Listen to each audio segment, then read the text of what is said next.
उतारे चली गाड़ी हो बम लोग के बचावे के पड़ेला। काहे के चलल बाड़ा पतेला शाम हो सचो ड्राइवर जीजा बाड़ा महान हो एकरा ले निमन रहित गाड़ी क के आईती भाड़ा पे हम हो से ए जीजा जी छापी ना आउ धिया जाबू तो और भाग काहे साली आई से देखा रे लूटे।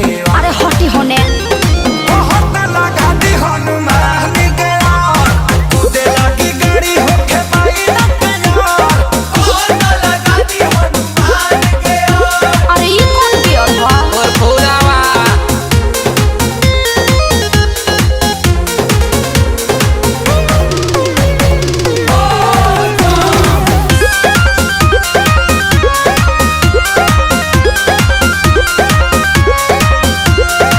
साइकिल चला के देखो कतने लोग अच्छा।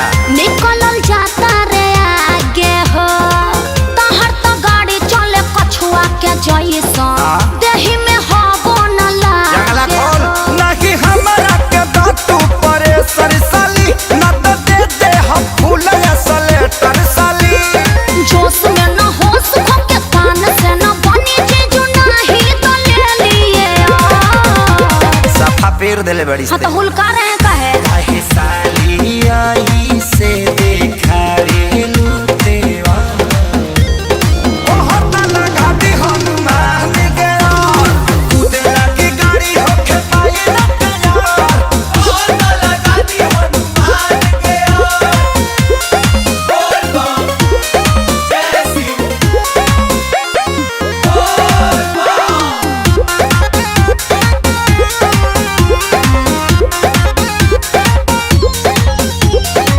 गाड़ी चलावे के लूरो न जानल आइए के धैल ये स्टीयरिंग हो सौसे तक कमी बाटे तोहरा में जीजू जाके करा लो रिपेयरिंग हो तनी वेट कर पावर हम देखा दे हम हो फॉर्च्यूनर के हवा में उड़ा दे हम हो।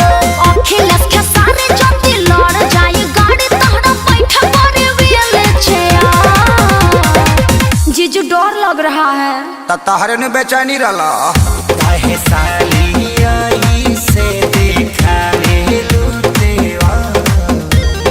बहुत लगा दी हनुमान के यार। आये जीजू में कब सब जाए बिगड़ रवा नहीं करब तो करी के यार चल 1 घंटा पहले आ गेलू तो अब जल भरो ढारो ओके।